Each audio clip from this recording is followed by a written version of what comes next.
I'm Aine and I'm just back in from a wonderful day doing a boat count in Killarney National Park along with Conservation Rangers Sam Bailey, and central to the ongoing counts on the lake, boatman and co-counter John Michael Lyne. And you know, it's a wonderful privilege to be working in the National Park.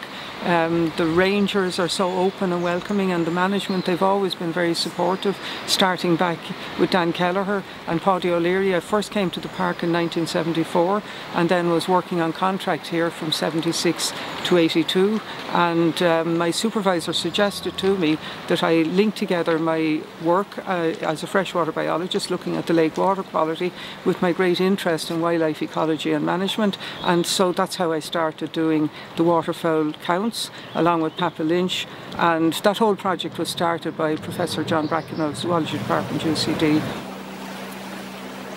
And it's a wonderful privilege being involved in waterfowl counts and waterfowl research in the National Park alongside the great staff who are so committed and so knowledgeable in the National Park, the management going back to Dan Kelleher and up to date, all the intervening managers and the current Eamon Meskel and Danny O'Keefe, and of course the great team of rangers and their wonderful knowledge. Sam Bailey of course being the bird expert, and we had John O'Connor and Catherine Freeman in the meantime.